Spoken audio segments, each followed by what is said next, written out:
দেখো আমার মেয়েটা আমাকে কত ভালোবাসে, দেখো কি সুন্দর করে সাজাই দিচ্ছে। আসলে আন্টি কি সাজাইতে গেছিল তুমি জানো? আসলে আম্মু আমি সাজাতে গেছিলাম, সুন্দরকে দিতে গেছিলাম, আর লয়ে উঠে এটা হইলো না। মানে ও সুন্দর করে আমাদের সাজাতে গেছিল ভূত, কিন্তু ভুল আমি এই যে পেতনি। এই দেখো আমরা ভূত সাজাতে পেতনি সাজাতে, এই চোখটা দেখো আর এটা দেখো, দেখছো? আসলে সাজাতে না গেছিল ভূত, হয়ে গেছে পেতনি। না এই না ভূতটা না দেখো আর এই আমি ভূতটা তোমাকে ভূত দেখো। সাজাতে গেছিলাম না। লিপস্টিক দেখো, লিপস্টিক একদম লাল করে দিচ্ছে।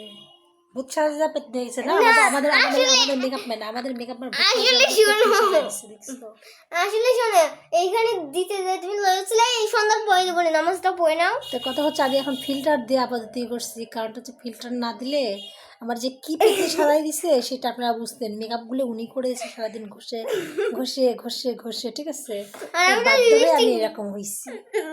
তো ওই যে আপনাদের বাড়িতে যাদের এরকম ছোট ছোট বাচ্চা কাচ্চা আছে, তারা আমার মতো আর কিরকম পেতনি সাজতে হয় এবার একটু আপনারাই বলেন। এদের অত্যাচার আসলে সহ্য করতে হয় আমি না। সন্ধ্যা পর্ব সাজাবো, ওইটা দেখেন আপনারা। এখন এটা বাদ দিন, ওইটা ফিল্টার মারতে দিব না। ওটা ফিল্টার সারা কে গেছে, সাজায় দেখাবে যায় সে আমাকে পরীর বাচ্চার মতো সাজায় দিবে। মানে এখন সাজাচ্ছে পেতনি, তখন সাজাবে ভূত, ঠিক আছে? না আসলে ভূত বানাবো।